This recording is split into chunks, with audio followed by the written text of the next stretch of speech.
Sonara had not woken up this morning expecting to be humiliated in front of 300 people. But here she was, standing in the center of the great hall of Duskhold, wearing a dress she had mended twice at the seams, while the most powerful man in Velmarin told the entire court she was nothing. He did not use that word. He never needed to. The Alpha King simply looked through her, the way he had looked through her since she arrived at court, and announced his intention to take Delphine Veraith as his bonded mate. The applause was immediate, warm and genuine, and directed entirely at the tall, striking woman who stepped forward to take her place beside the throne. Delphine was everything Sonara was not. Highborn, elegant, powerful in the way that made people move out of her path without being asked. Her smile was practiced and effortless, and the court loved her for it. Sonara stood 6 feet from the king and felt the ground tilt beneath her. She had been assigned to the royal household as a scribe long ago, a nobody from the outer villages pulled into court service because she had neat handwriting and a talent for languages. She had spent those years sitting in the corner of every council meeting, copying correspondence, translating border dispatches, and being so thoroughly unremarkable that most courtiers forgot her name. The few who remembered usually got it wrong. That part she had survived. Being overlooked was not pleasant, but it was manageable. She had built a life around the edges of other people's importance. She had learned to walk without sound, speak only when addressed, and take up as little space as possible. She was the shadow behind the candle, useful only for the contrast she provided. But this was different, because 6 months ago, something had changed. It had started with headaches, a low, persistent throb behind her eyes that no tea could touch and no amount of sleep could cure. Then came the dreams, vivid and strange and always featuring the same face, his face. She would wake gasping in the dark, her skin flushed, her body aching with a need she could not name, and she would cover her eyes with her palms and tell herself it meant nothing. It meant nothing that she sensed him enter a room before she saw him. It meant nothing that his scent had become the axis around which her entire day revolved. Cedar and iron and something darker underneath, something that made her wolf pace restlessly beneath her skin, like a creature trapped behind glass. She had ignored it. She was exceptionally good at ignoring things. 23 years of practice. You did not grow up parentless in the outer villages without learning how to swallow discomfort and carry on. Wanting things you had no right to want was a luxury for people with options. But she was unable to ignore this. Not the announcement. Not Delphine's hand resting possessively on his arm. Not the way the entire court turned to congratulate the future queen, while Sonara stood in the middle of the room and felt something inside her crack, open like old glass. Because she knew what the pull meant. She had known for months, even if she had never said it aloud, even if admitting it would destroy her. She was tethered to a man who had never noticed she existed, and he had just chosen someone else. Sonara turned and walked toward the doors. No one watched her leave. No one ever watched her leave. That was the cruelest part. Not that she was unseen, but that she had made herself unseen so thoroughly that her own disappearance failed to cause a ripple. She made it to the corridor, made it around the first corner, and then her legs gave out. She slid down the wall and covered her sternum with both hands, where the pain was sharpest, and tried to breathe through the sensation of being slowly torn in half by something she was unable to see, and unable to fight, and unable to outrun. She would not cry. She refused to cry over a man who had never once spoken her name. But her body disagreed, and the tears came anyway, hot and furious and utterly silent, because even in her grief, Sonara Vile made no sound. She had learned that lesson early. Crying loudly meant someone might come, and someone coming meant having to explain, and explaining meant admitting you wanted something you had no right to want. So she wept the way she did everything else, without asking anything of anyone. She was still on the floor 20 minutes later when footsteps approached.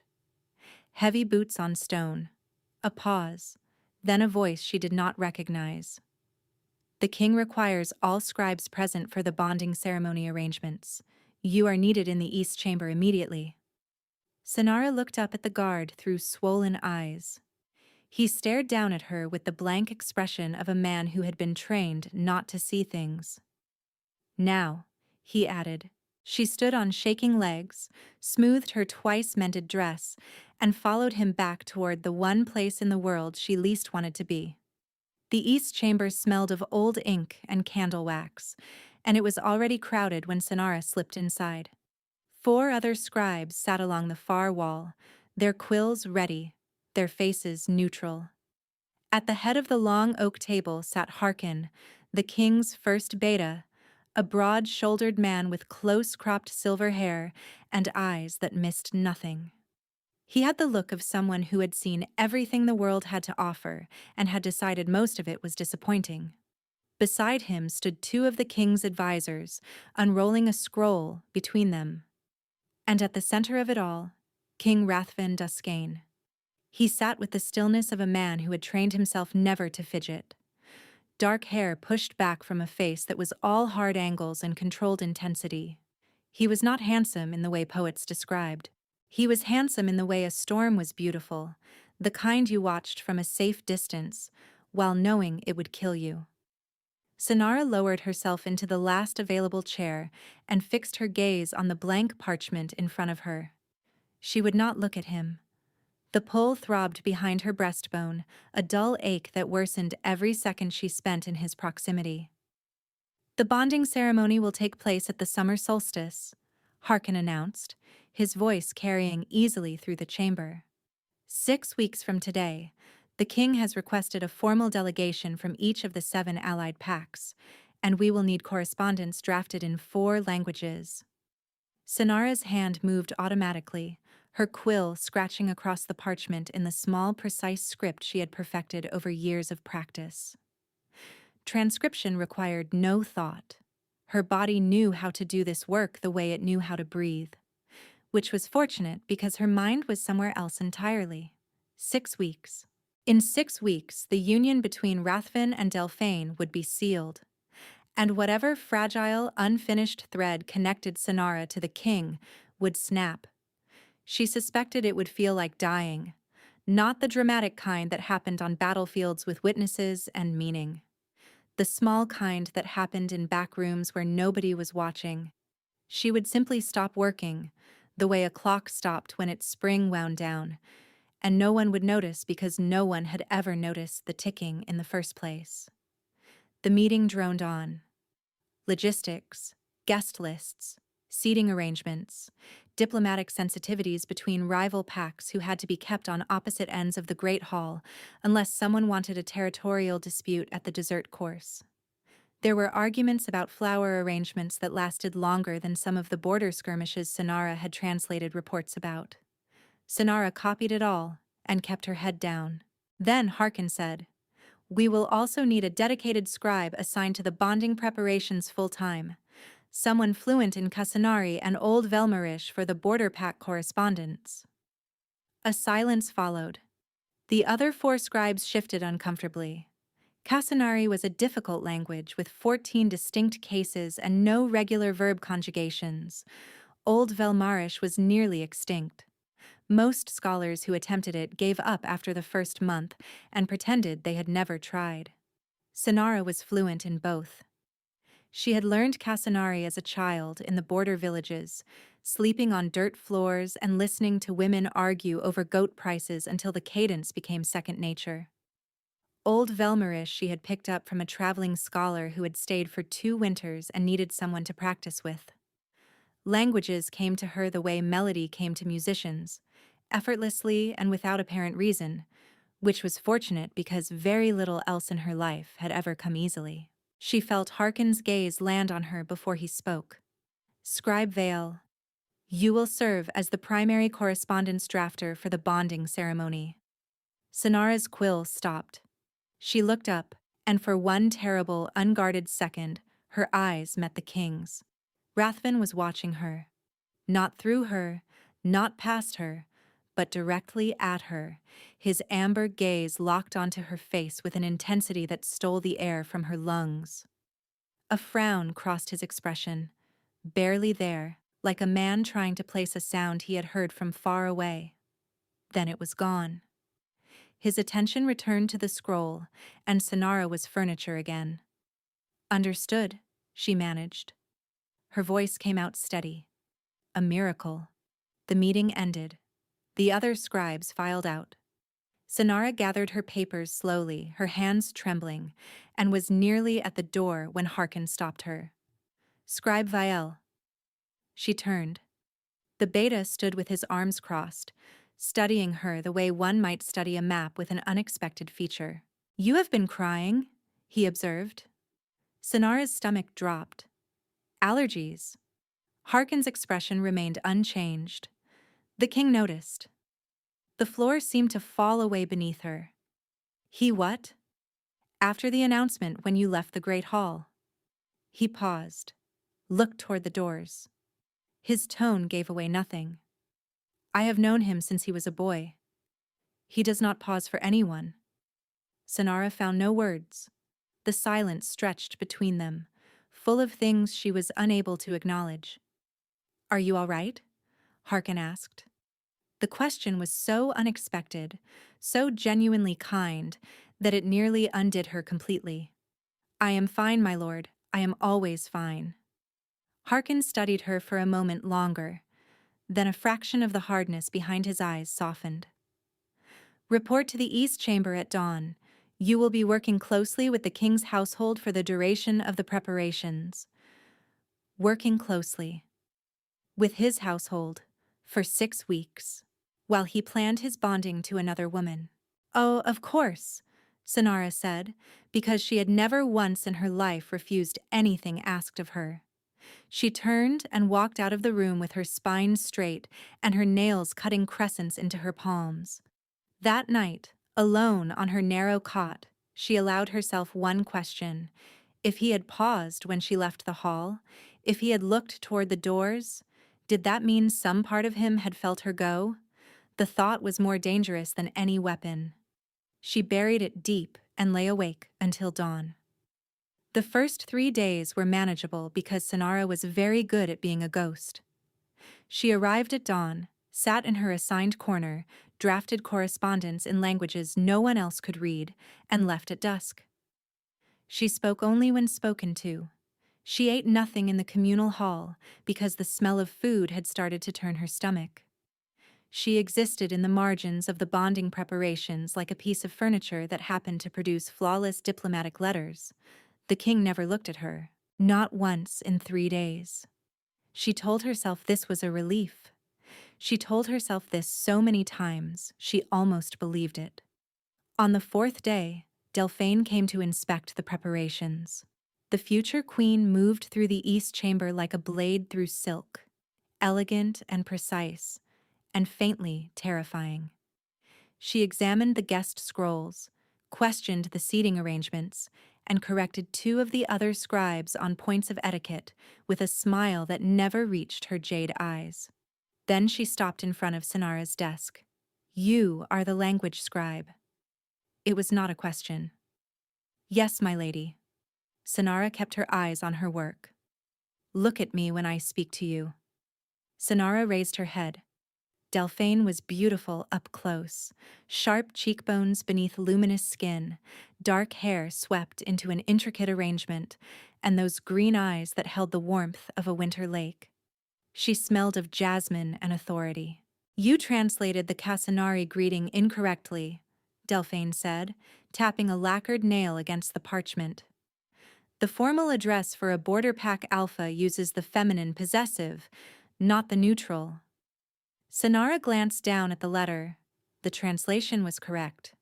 She knew it was correct because she had spent 2 years living in a Casanari-speaking village as a child, sleeping on straw mats and learning the language from women who spoke nothing else. "My lady, with respect, The feminine possessive is used only in domestic contexts.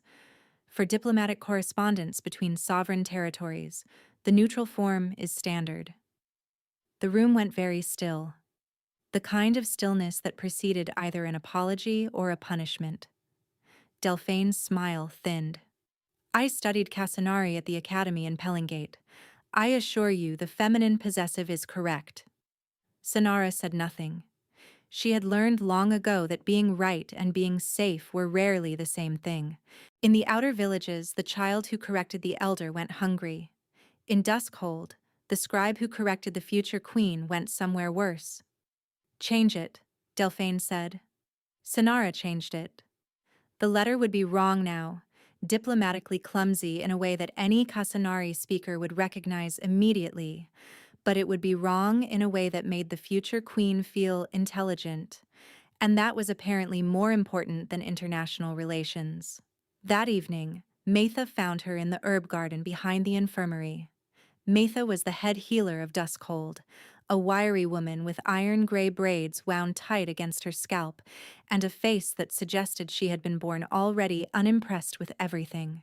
She had taken Sonara under her wing when the girl arrived at court. Not out of sentimentality, but out of a practical recognition that Sonara's knowledge of herbal remedies from the outer villages was useful, and Matha was not a woman who wasted useful things. You look terrible, Matha announced, settling onto the stone bench beside her. Thank you. The fainting? Twice today, and the headaches are worse. There is a pressure behind my eyes that refuses to ease, and my hands have started trembling when I write. Matha took Sonara's wrist and held 2 fingers against the pulse point. She kept them there for a long time, far longer than was necessary for a simple check. Her brow furrowing deeper with each passing second until the lines on her face looked like they had been carved there. When did the symptoms start? 6 months ago. And when did the king announce his bonding? Sonara flinched. Those 2 things are not related. Matha gave her a look that could have stripped paint from a wall. Child, I have been a healer for 40 years. I have seen 3 incomplete bonds in my lifetime. 2 of them ended with the rejected mate dead within a season. She released Sonara's wrist. Your pulse is erratic. Your scent has changed. You are losing weight you cannot spare. And you faint every time you are in the same room as the king for more than an hour. The words landed like stones dropped into still water. It does not matter, Sonara replied. Even if what you are describing is real, it is not mutual. He chose someone worthy of him. Bonds are not about worthiness, Matha snapped. They are about biology, the fundamental architecture of what you are. And an incomplete bond that goes unacknowledged does not simply fade. She paused, and when she spoke again, her voice was softer, which was somehow worse. It kills, Sonara, slowly and without mercy. Sonara stared at the darkening garden. A moth circled the nearest lantern, bumping against the glass again and again, with the blind persistence of a creature that had no way of understanding why the light it needed was behind something it was unable to break through. How long? If he completes the bonding with Delphane at the solstice, your body will interpret it as a severance. Based on what I am seeing, you would have weeks. Perhaps less. The moth hit the glass once more and fell. I have no way of telling him, Sonara whispered. He has never even spoken my name. Then you should leave Duskhold. Put distance between yourself and whatever is pulling you apart. It will not save you, but it will slow the deterioration. I am unable to leave either. Harkin assigned me to the preparations. If I request reassignment, there will be questions. There is one other option, the healer continued, and something in her tone made Sonara's blood run cold. I tell the king, no. The word came out like a slap. He is about to bond with another woman. You are not going to announce that some nobody scribe is dying because of a connection he never asked for. He would be horrified. He would feel trapped. Sonara's voice broke. I have spent my entire life being careful not to be a burden. Matha, I will not become the heaviest one a king has ever carried.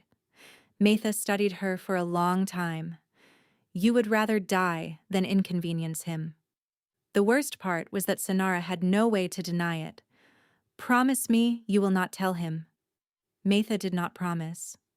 She stood and looked down at Sanara with an expression that was equal parts frustration and grief, and the kind of anger that comes from watching someone you care about walk toward a cliff and refuse to stop. Get some rest. I will bring something for the headaches. She left Sanara alone in the garden with the dead moth and the dying light, and a countdown she was powerless to stop. The next morning, Sanara arrived at the east chamber before anyone else. She set out her inks, arranged her parchments, and tried to pretend that the room was not spinning slightly at the edges. The door opened. She expected Harkin or one of the other scribes. It was the king. Rathvin stepped inside alone, without guards, without advisors. He wore a simple dark tunic with the sleeves rolled to his elbows, no crown, no insignia, and he looked like sleep had abandoned him too. There were shadows beneath his eyes that had not been there a week ago, and his jaw carried the particular tension of a man holding something back. Sanara shot to her feet. Your Majesty, I was not expecting you so early. He stood in the doorway and looked at her. Not through her. At her. That unsettling directness that made her feel like she was being read in a language she had not known she was written in. You changed the Casanari greeting. I beg your pardon? The letter to the Ashen March pack. The possessive form. It was correct in your original draft. Someone instructed you to change it. Her mouth went dry. He had read her draft and the revision and had noticed the difference. The king of Velmaren, who until yesterday had never spoken her name, had caught a single grammatical change in a diplomatic letter. It was a minor adjustment, Your Majesty. A difference of interpretation. It was wrong. The neutral possessive is the standard form for interpact diplomacy. The revision would be read as a slight by the Ashen March Alpha, who is already looking for reasons to decline the invitation. Sanara stared at him. You speak Casanari? A flicker crossed his expression. Not quite amusement, but adjacent to it, like sunlight seen through a window that would not open. I spent a year on the eastern border before the war. I speak it badly, but I read it well enough to recognize when a correct translation has been made incorrect. Years of going unnoticed, and now the king was standing in front of her at dawn discussing Casanari grammar. The absurdity of it nearly made her laugh. Nearly. Change it back. Use the original draft. The revision was requested by Lady Delphine. If I reverse it without her approval, she will take issue. His jaw set hard. I am aware of who requested it. Change it back. If there are questions, direct them to me. He turned toward the door, then stopped. His hand rested on the doorframe, and he stood there for a moment without moving, as though deciding whether to cross a line he had drawn for himself. You were in the Great Hall, he said, his back still to her. During the announcement. Her heart lurched. Yes, Your Majesty. You left before it was over. I felt unwell. He turned his head, just enough that she could see the sharp line of his profile against the pale morning light. You have been unwell frequently. I have noticed. 5 words that rearranged everything. I have noticed. I am fine, Your Majesty. The lie tasted like ash. He was still for a long moment, his fingers whitened against the doorframe. Then, what is your name? The question was so simple, so devastating. She had worked within 20 feet of him since she arrived at court, and he was asking her name like she was someone he had just met. Because to him, she was. Sanara. Sanara Vielle. He repeated it softly, almost to himself, like he was testing the weight of it. Something moved behind his eyes, subtle and private. Then he nodded once and left. Sanara sank back into her chair. The tether between them was singing. A terrible, joyful, agonizing hum that made her want to laugh and sob at the same time. He had spoken to her. He had said her name. He had stood in this room at an hour when sensible kings were still in their beds and talked to her about grammar as though she were a person worth talking to. And it changed absolutely nothing because in 6 weeks, he would belong to someone else. The morning session began. The room filled with advisors and scribes and the ordered chaos of ceremony planning. The king arrived with his full retinue. He took his seat and never once glanced in her direction. The return to being overlooked was so abrupt it gave her vertigo. But something was different. A thread of awareness running beneath the surface of his restraint. Like a man who had caught a scent he was unable to identify and unable to stop searching for. Delphine arrived an hour later. When she reached the Casanari letter, her eyes narrowed. "This has been changed back to the original draft," she said, her voice carrying across the room. Every head turned. Sonara kept her eyes on her work. "The revision was incorrect," Rathven said from the head of the table without looking up. "The neutral possessive stands." The silence that followed was surgical. Delphine's gaze swept from the letter to the king, then to Sonara. The look she gave the scribe was brief, barely a flicker, but it landed with the impact of a thrown knife. It said, "I see you now." When the session ended, Sonara stood. The room tilted. She gripped the edge of the desk, and when she looked up, Harkin was watching her from across the room. So was the king.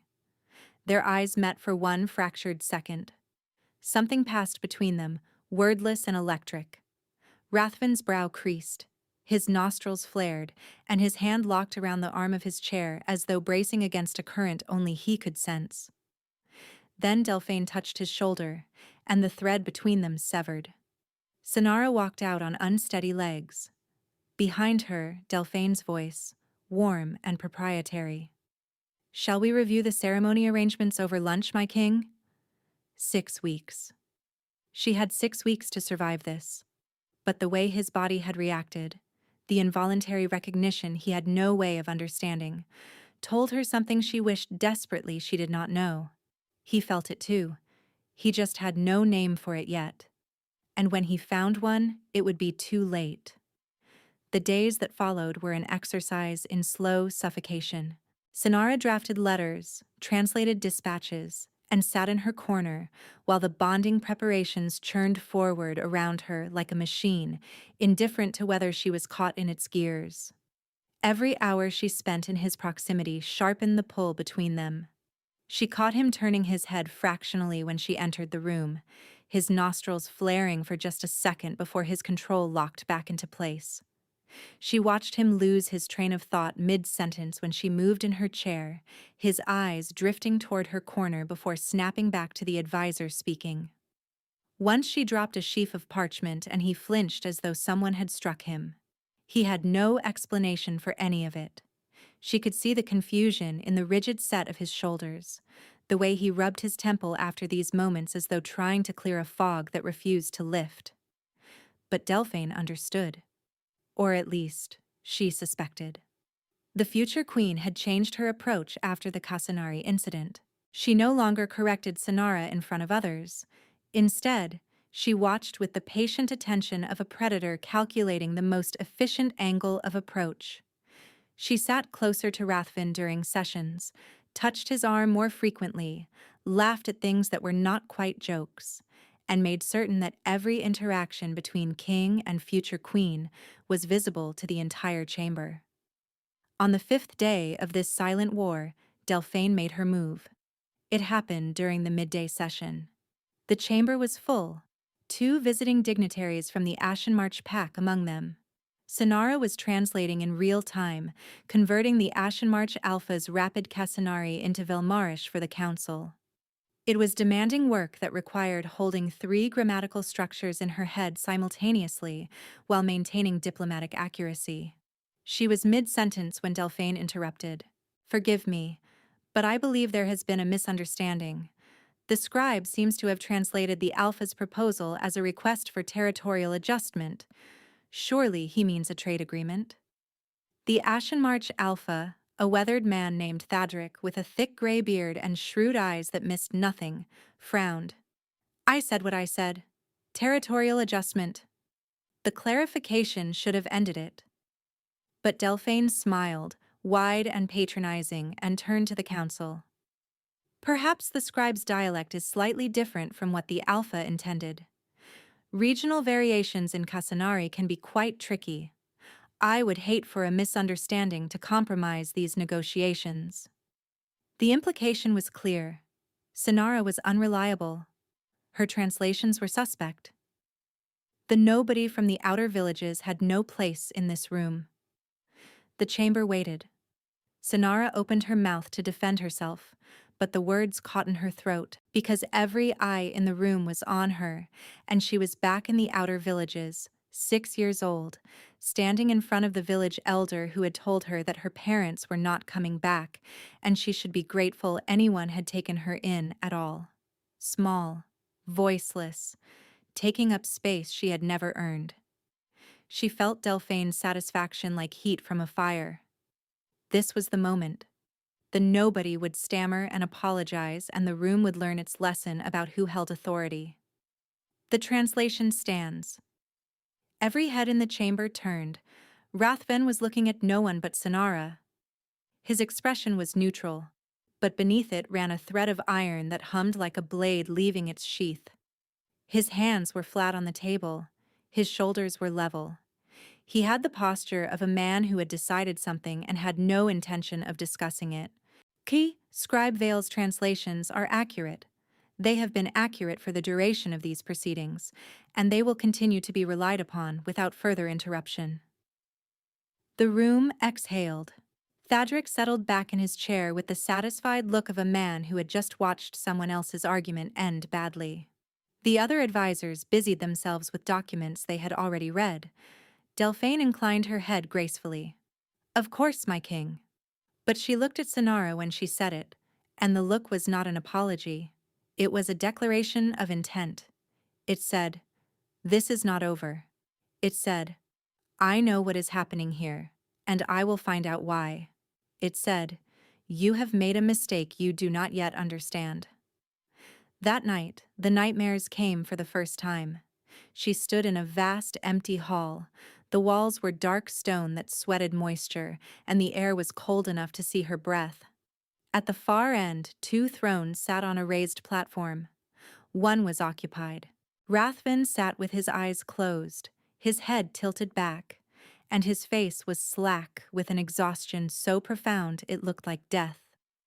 Chains of pale light wrapped around his wrists and ankles, pulsing with each heartbeat, and where they touched his skin, the flesh beneath had turned gray and papery, as though the light that bound him was also consuming him.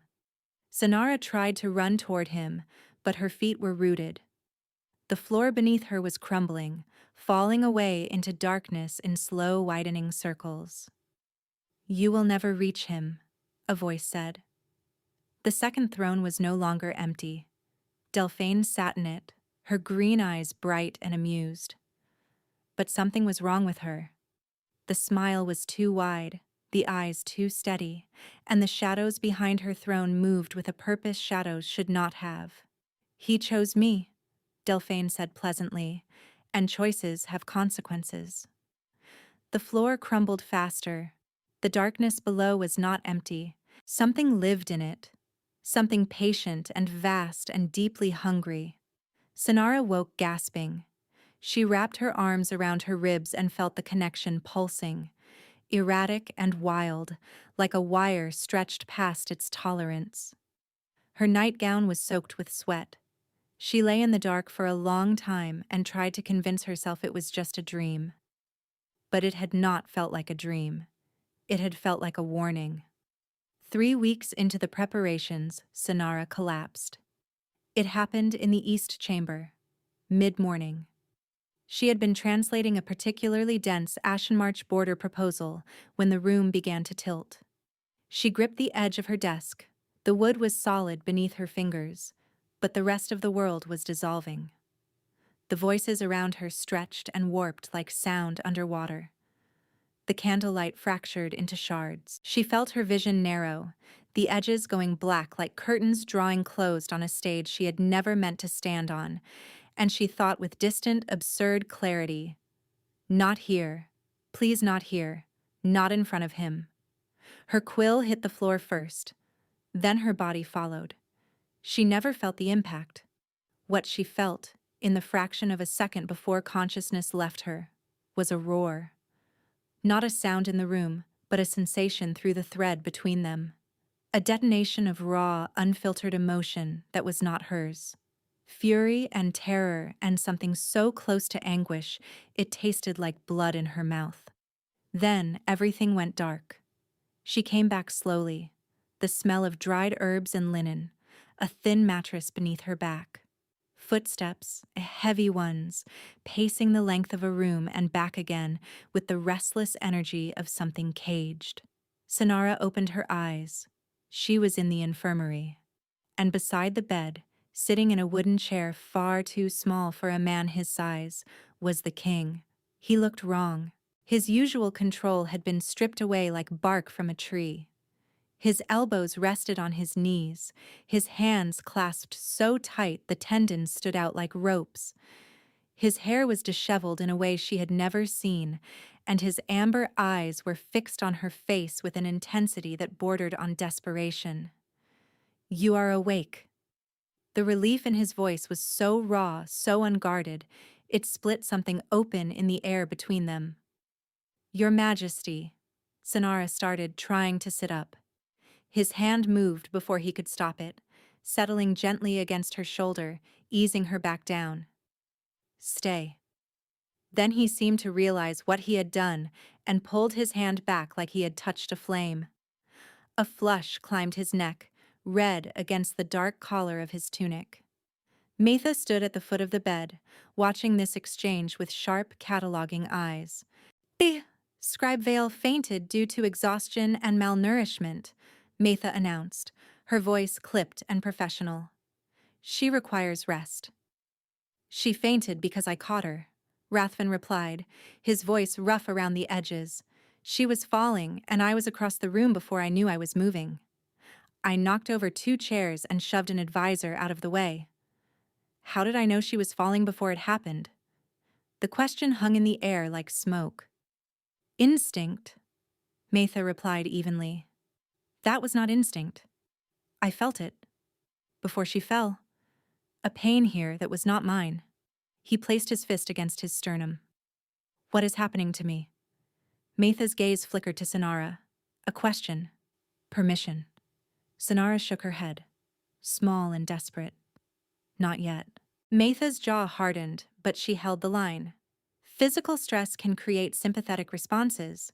If you have been working closely with a household member who is unwell, it is not unusual to experience mirrored discomfort. A careful, perfectly constructed lie, and Rathven knew it. She could see it in the way his nostrils flared as he scented the air around her, searching for something his conscious mind had no name for, but his body recognized with absolute certainty.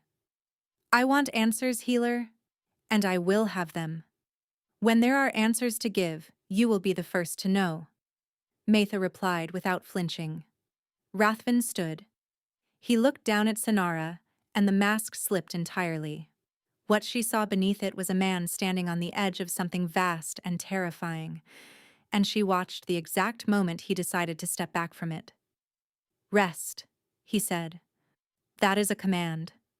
He left. His footsteps were heavy and uneven in the corridor, the walk of a man whose body was betraying him in ways he had no framework to explain. Metha waited until the sound faded completely before turning to Sonara. "He felt you collapse through a connection he has no knowledge of. He crossed a room of 30 people in less than 2 seconds to catch you. He carried you here himself, through 3 corridors and down a flight of stairs, and refused to let anyone else touch you. He sat beside this bed for 40 minutes, growling at anyone who came within arm's reach." She leaned forward. "How long do you intend to keep this from him?" Sonara's eyes burned. "He is bonding with Delane in 3 weeks. 3 weeks during which your body will continue to fail. You are running out of time, child.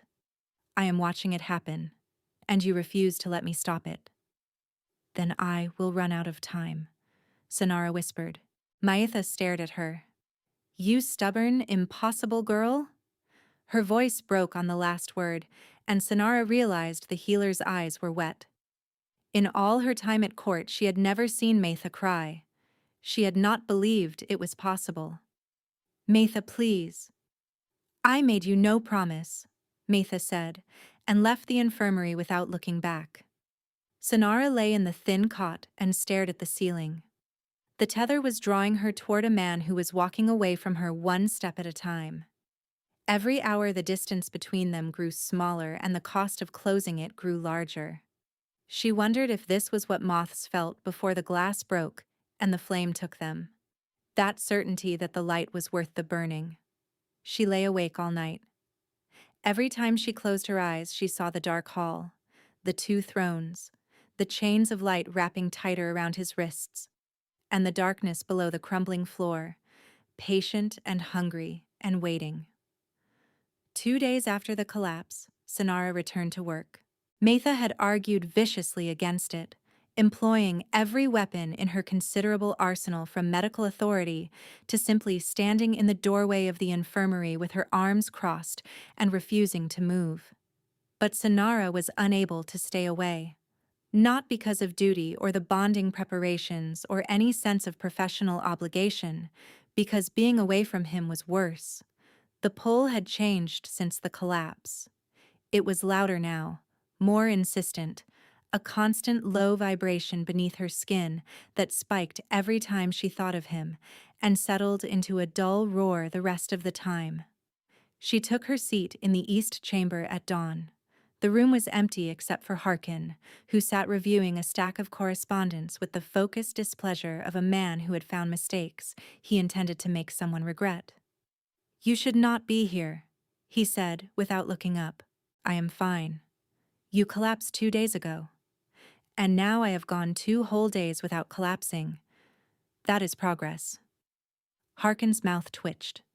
It was the closest thing to a smile she had seen from him. The king inquired about your health 3 times yesterday. Once during the morning session, once during a private meeting with the Ashen March delegation, and once at dinner in front of Lady Delphine. Sonara's stomach flipped. In front of her? He framed it as concern for a staff member, clinical, professional. Harkin set down the correspondence and met her eyes. But he asked 3 times, and by the third, Lady Delphine's smile had developed edges. The door opened and the morning retinue filed in. Advisors, scribes, servants carrying fresh candles and ink. And behind them, Rathvin. He saw her immediately. She watched his eyes find her across the crowded room with the accuracy of an arrow, and his posture changed. His shoulders dropped a fraction. The tension in his jaw eased almost imperceptibly. If she had not been watching for it, she would have missed it entirely. But she was watching for it. She was always watching for it. He took his seat and opened the first report. For an hour, nothing happened. Then Delphine arrived. The future queen entered with a purpose Sonara recognized immediately, the coiled energy of a woman who had been planning something and was ready to execute. She greeted the room gracefully, kissed Rathvin's cheek in a gesture of casual possession that made Sonara's vision blur, and took the seat beside the king. I have wonderful news, Delphine announced. I have been reviewing the household staffing and I believe we can streamline the preparations significantly. Several positions are redundant. She unrolled a parchment with the practiced ease of someone who had rehearsed this moment in front of a mirror. I have prepared a list of reassignments. She read the names. 3 servants, a steward, 2 scribes. Sonara's name was last. Scribe Vale has been reassigned to the archive hall effective tomorrow morning. Her language skills are better utilized cataloging the historical collection. I have already arranged for a replacement translator from the Pellingate Academy. The words dropped through Sonara like ice water. The archive hall. She had been there once, delivering a box of outdated correspondence. It was a windowless room beneath the castle where old documents went to decay in the dark. No natural light, no contact with the court, no proximity to the king. It was the place where unwanted things were sent to be forgotten. Delphine had found the most civilized, unimpeachable way to remove her entirely. Not a punishment, not a demotion. A lateral move wrapped in the language of organizational efficiency, so perfectly constructed that objecting to it would make the objector look unreasonable. No. The word was soft. Absolute. It came from the head of the table, and the room went still in its wake. Scribe Vale stays. Rathvin's voice was calm in the way that a river was calm before it hit the rocks. Her position is not redundant. Her skills are not replaceable. She stays. The Pellingate translator comes highly recommended, Delphine pressed, her tone still pleasant, still reasonable. Surely one scribe is interchangeable with another. She stays, Rathvin repeated. He kept his voice level. He had no need to raise it. Delphine's smile remained fixed, but something behind it fractured. For the first time since Sonara had known her, the mask slipped enough to reveal what lived beneath. Not love for the king, not devotion, calculation, cold, ruthless, and utterly unencumbered by sentiment. "As you wish, my king," she murmured. The session ended. The room emptied. Sonara remained in her chair until only she and Harkin were left. "You understand what just happened," Harkin said. Sonara nodded. Her hands were shaking in her lap. He overruled his future bonded mate in front of the entire council, for a scribe. Harkin paused. "In all my years at his side, I have never seen him contradict Lady Delphine publicly. Not once. He has disagreed with her in private. He has redirected her suggestions through intermediaries, but he has never looked her in the eye and said no in front of witnesses." He paused at the door. "I should tell you, when he refused, the look on his face was not a decision. It was a reflex. The same reflex that carried him across the room when you fell. Men do not have those reflexes for staff members, Scribe Vile." He left. Sonara sat alone in the empty chamber and laid her palms flat against the table to stop the shaking. He had fought for her. Publicly. Instinctively. Without understanding why. And Delphine, who understood exactly why, was going to make her pay for it. She was no longer unseen. She had become something far more dangerous. She had become a target. The summons came at midnight. Sonara was lying in her cot, staring at the ceiling while the pull kept time with a heartbeat that had forgotten its rhythm. She had started losing feeling in her fingertips during the afternoons, a numbness that crept inward like frost on glass. Sleep had become a negotiation she lost every night. The knock was soft. 3 measured taps. She opened the door and found Harkin in the corridor, his expression carrying something she had never seen on him before. Fear. "Come with me. Now." She followed him through the sleeping castle to the king's private study. Harkin stopped at the door. "What happened?" "Metha came to him this evening." The floor dropped out from under her. "No." She told him everything. The connection, the deterioration, the timeline. Harkin paused, choosing his next words with care. He took it badly. He dismissed everyone, locked himself in his study, and has not responded to anyone for 4 hours. I can hear him pacing through the door. He has not stopped. And the sound he is making is not the sound of a man who is angry. It is the sound of a man who is terrified. Sonara leaned her forehead against the corridor wall and closed her eyes. Metha had warned her, had told her plainly that she had made no promise, and Sonara, fool that she was, had believed that the healer's affection would outweigh her professional judgment. But Metha had not acted out of betrayal. She had acted because she was watching Sonara die, and the silence had become unbearable. "He asked for you," Harkin said. "By name. He said, Bring me Sanara Vale, and if she refuses, tell her it is not a request. Despite everything, something warm flickered in her stomach. He had used her full name. Open the door. Harkin studied her face for a long moment. Then he reached for the handle. I will be in the corridor if you need me. The study was dark except for embers that cast more shadow than light. Papers were scattered across the desk and floor, reports and correspondence swept aside by a hand that no longer cared about diplomacy. A chair lay overturned near the bookshelf. Rathven stood by the window, his back to her, his hands braced against the stone sill, his shirt untucked and rumpled in a way she had never seen on him. He looked like a man who had been taken apart and was trying to hold the pieces together through sheer will. Close the door. He spoke without turning. She closed it. The latch clicked. The sound was very loud in the silence. The healer says you are dying. She says you have been dying for months. She says it is because of a bond connecting you to me, and that if I complete the ceremony with Delphine, you will be dead before autumn. Maitha should not have told you. He turned. The look on his face stopped her breath. Not anger, though anger lived somewhere beneath it. Devastation. The kind that came from discovering your ignorance had been a weapon, that every day you had spent failing to see someone was a day you had spent killing them. How long have you known? 6 months, maybe longer. A sound escaped him, something between a laugh and a groan that held no humor. He covered his face with his hands. 6 months. You sat in that chamber for 6 months, 10 feet from me, translating my correspondence, and you were dying, and you said nothing. What would I have said? Your Majesty, I know we have never spoken, but I appear to be fatally bonded to you. Could you perhaps cancel your political alliance for a scribe you never knew existed? The silence that followed was devastating. Yes. Sanara blinked. What? Yes. That is exactly what you should have said.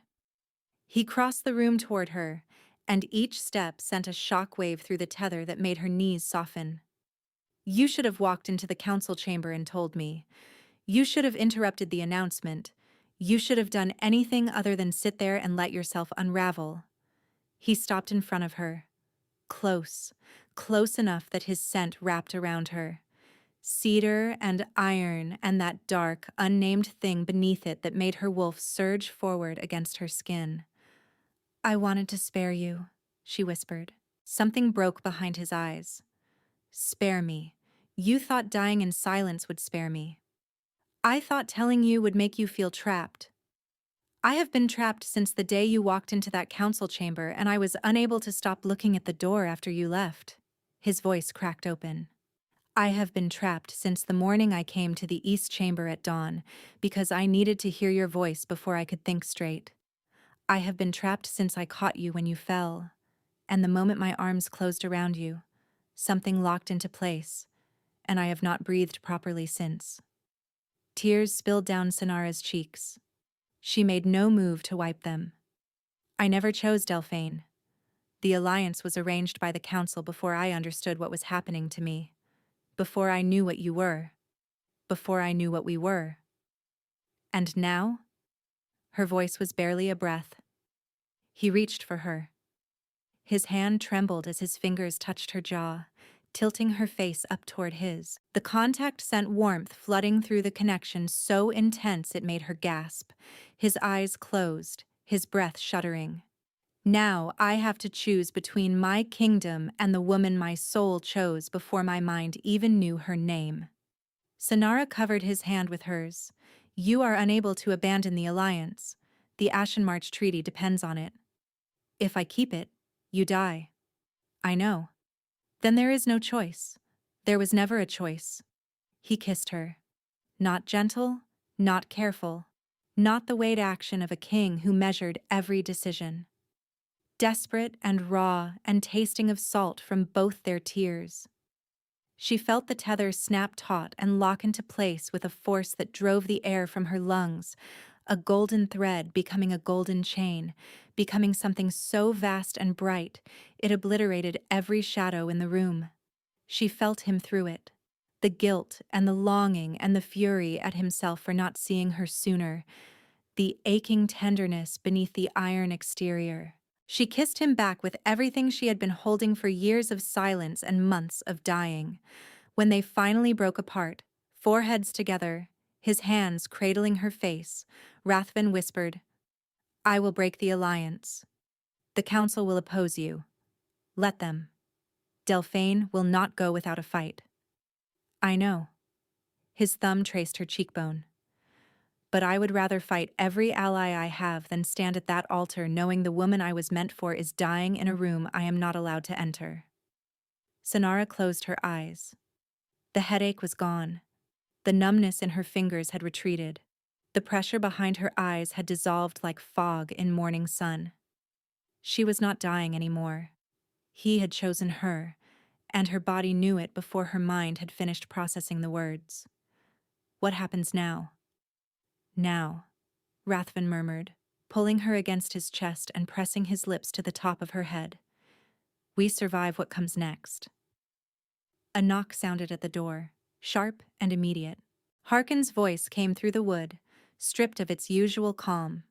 "Your Majesty, Lady Delphine is requesting an audience. She is not alone. She has brought the Ashenmarch delegation." Rathven's arms closed tighter around Sonara. She felt his heartbeat accelerate against her cheek. "How many?" A pause. "All of them, sire." Sonara pulled back and looked up at him. His jaw was set, his eyes hard, the king reassembling over the man who had just kissed her like she was the last real thing in the world. "Stay behind me." He opened the door. The fallout was neither swift nor clean. Delphine presented her case with cold, surgical logic. The alliance was essential. The bond with the nameless scribe was mythology. The kingdom had no room for sentiment. She was eloquent. She was persuasive. She was, in almost every measurable way, correct. Rathven listened to every word. Then he turned to the Ashenmarch Alpha and said, "The alliance stands. The bonding does not. If Ashenmarch requires a political marriage to secure the treaty, I will find another way. But this woman is my mate, and that is not negotiable." Thadric studied them both for a long time. Then, "The girl who speaks our language better than my own scholars. That one?" "That one," Rathven confirmed. Thadric grunted. "At least you have taste." The negotiations took weeks. Delphine departed Duskhold with her dignity intact, and a revised trade agreement that gave her family more favorable terms than the original alliance had offered. A concession Rathven made without hesitation because he understood that Delphine's cooperation was cheaper than her enmity. The court whispered. A scribe. A foundling from the outer villages. A woman with no family name, no bloodline, no wealth, no connections. The whispers followed Sonara through every corridor, but Rathven's hand was steady in hers. And slowly, as weeks became months and the kingdom failed to collapse, the whispers lost their teeth. The border treaty held. The Ashenmarch Pack, won over by a queen who could address them in their own language with a fluency that put their own diplomats to shame, became the crown's most reliable ally. On a morning in late autumn, Sonara woke slowly in a bed that still felt too large for someone who had grown up on straw mats. Rathven was still asleep beside her, his face peaceful, his breathing deep and even. One arm draped across her waist with the unconscious possessiveness of a man who had almost lost something and would never quite stop holding on. She watched him for a moment. The hard lines of his face softened by sleep. The scar along his jaw. The impossibly long lashes she still found unfair. He stirred. His arm drew her closer without waking, and his nose found her hair. Sonara smiled. She closed her eyes and settled back against his chest. Outside, the first snow of the season was falling on Duskhold, covering the castle in silence and white. For the first time in her life, She was not overlooked. She was not silent. She was not small. She was home. Thank you so much for listening. I will see you very soon for the next one.